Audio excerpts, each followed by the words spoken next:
Zaman dahulu, hiduplah seorang anak sebatang kara yang ditelantarkan kedua orang tuanya untuk melanjutkan hidupnya. Dia berkelana dari satu desa ke desa yang lain untuk mencari simpati orang-orang desa dengan cara mengetuk pintu dari satu pintu ke pintu yang lainnya.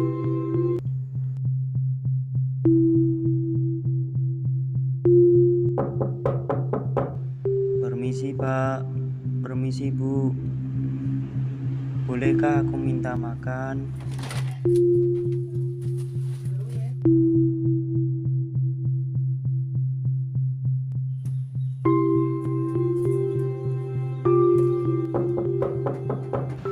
Permisi Pak, permisi Bu.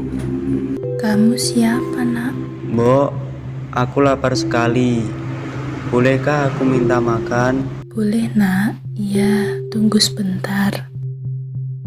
Si mbok tua yang merasa kasihan memberinya makan meskipun hanya punya sedikit makanan seadanya. Ini, Nak, makanannya. Nak, siapa namamu? Dan dari mana asalmu? Aku tidak tahu namaku ini siapa, Mbok. Tetapi orang-orang memanggilku Joko Kendil. Mungkin karena aku menyerupai kendil. Aku sudah lupa di mana kampung halamanku. Kedua orang tuaku sudah lama meninggal dunia. Sejak itu, aku berjalan ke sana kemari dan hidup berharap belas kasihan orang lain. Terima kasih banyak, Mbok, untuk makanannya. Sudah 2 hari ini tidak ada yang memberiku makan. Mbok, aku pamit dulu. Aku akan melanjutkan perjalanan. Nak, jika kau mau, kau bisa tinggal di sini sama Simbok. Lagi pula, Simbok tidak punya anak dan hanya hidup sendiri. Anak kecil yang dipanggil Joko Kendil itu ternyata sangat rajin membantu Simbok. Setiap hari, Joko Kendil bersama Simboknya bercocok tanam. Joko Kendil juga sering mencari kayu untuk Simboknya.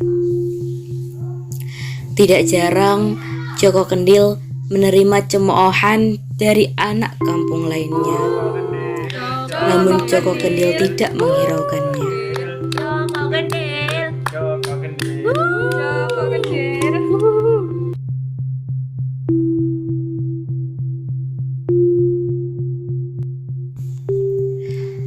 Waktu berlalu, Joko Kendil sudah menepati masa remaja.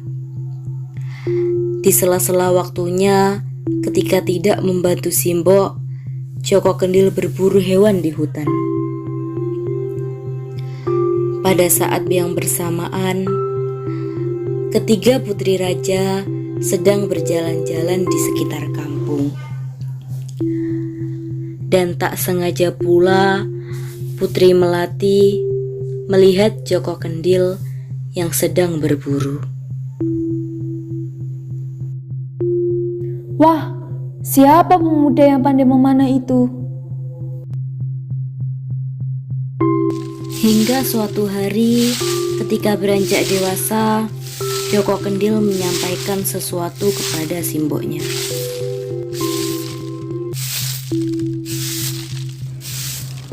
Mbok, sekarang aku sudah dewasa. Aku sudah ingin menikah, Mbok. Apa kamu sudah punya calon? Nanti biar Simbok lamarkan. Aku hanya ingin menikah dengan putri raja. Tolong lamarkan salah satu putri raja itu, Mbok. Joko, apa kamu tidak punya calon lain? Putri raja pasti hanya mau menikah dengan pangeran. Tidak ada, Mbok. Pokoknya aku harus Simbok menikah pun dengan Baiklah, kalau begitu menuruti kemauan besok Joko biar Kendil. Simbok antarkan. Keesokan harinya, Mereka pergi ke istana raja.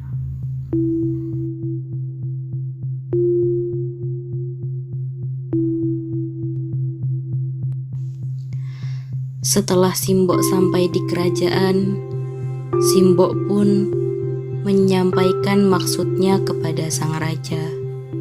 Raja, perkenalkan, saya Simbok Tua dan ini anak saya, si Joko Kendil.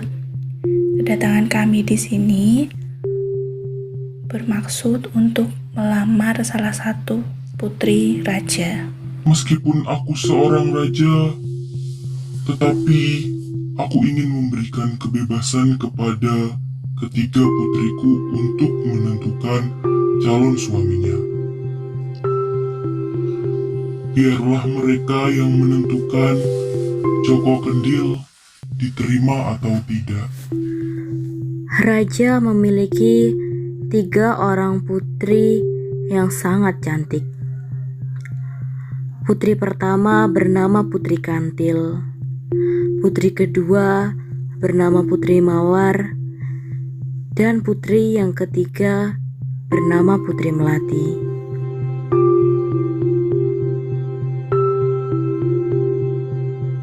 Raja memanggil 3 putrinya serta menyampaikan tujuan dan kedatangan Simbok dan Joko Kendil. Putri-putriku, sekarang keputusannya ada di kalian. Ayah, aku tidak sudi punya suami miskin dan bentuknya aneh seperti itu. Aku hanya ingin menikah dengan pangeran kaya raya dan tampan. Aku bersedia menikah dengan Joko Kendil. Aku menerima lamaran dengan sepenuh hati. Ayah, tolong restui kami. Semua pun terkejut dengan apa yang disampaikan oleh Putri Melati. Meskipun berat hati, Raja mengizinkan Putri Melati menikah dengan Joko Kendil. Sebagai seorang pemimpin, tentunya tidak elok jika mengingkari ucapan. Dan akhirnya Joko Kendil dan Putri Melati pun menikah. Setelah Joko Kendil menikah dengan Putri Melati, Simbok memutuskan kembali hidup di desanya. Meskipun Joko Kendil dan Putri Melati sudah berusaha membujuknya agar mau tinggal di istana, namun Simbok tetap memilih hidup di desanya yang tenang. Sedangkan di istana, setiap hari Putri Kantil dan Mawar tidak bosan-bosannya mengejek Joko Kendil. Bukan malah menikah dengan putri kerajaan. Apa yang dia pikirkan? Melati kok mau menikah dengan laki-laki yang miskin, jelek pula. Sedangkan Joko Kendil dan Putri Melati hanya menerima cemoohan itu dengan tabah. Suatu hari, Raja mengadakan perlombaan berkuda dan memanah. Sebelum diadakan perlombaan tersebut, ada pertunjukan tari untuk menyambut para pangeran yang akan mengikuti perlombaan yang diadakan raja tersebut.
Perlombaan tersebut diikuti para pangeran dari berbagai kabupaten. Para putrinya raja tidak ketinggalan menyaksikan perlombaan tersebut. Lihatlah para pangeran tampan itu. Seharusnya orang-orang seperti itu yang pantas menjadi suami putri raja. Para penonton dikejutkan dengan kedatangan pangeran berwajah tampan. Semua penonton terpesona, bukan hanya ketampanan sang pangeran, tetapi juga oleh ketangkasan berkuda dan memanahnya. Lihatlah, di mana si Joko Kendil? Ia tidak berani datang, alasannya sih sakit. Putri Melati pun tidak tahan dengan ejekan kakaknya. Dia pun pergi dari tempat itu dan kembali ke istana mencari suaminya Joko Kendil. Loh, di mana suamiku? Katanya sakit. Kendi apa ini? Kenapa ada di sini?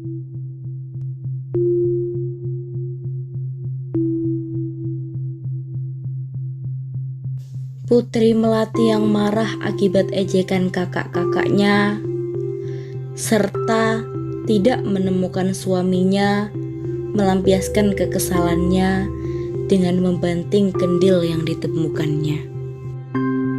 Hei, siapa kamu? Kamu tidak boleh masuk ke sini. Cepat pergi, atau aku panggil prajurit. Putri Melati, aku ini Joko Kendil, suamimu. Pangeran menceritakan bahwa dirinya waktu kecil terkena kutukan penyihir. Tubuhnya dikutuk menjadi jelek dan menyerupai kendil. Kutukan itu akan hilang jika ada orang yang dengan tulus mampu mengangkatnya anak dan menikah dengan putri raja. Kutukan itu akan benar-benar hilang jika sang istri memecah kendil tersebut. Itulah mengapa aku meninggalkan kendi itu di atas meja.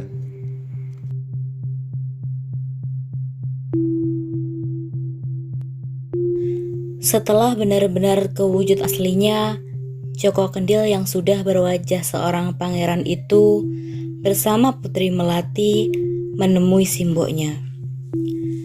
Simbok pun terkejut dan bahagia anak yang dibesarkannya berwajah sangat tampan dan gagah.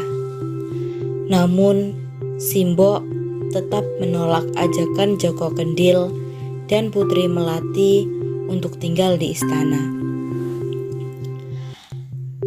Pangeran dan Putri Melati kembali ke istana dan hidup bahagia. Sang raja pun tidak malu mempunyai menantu yang buruk rupa. Sedangkan Putri Kantil dan Putri Mawar kini tidak bisa lagi mengejek adiknya.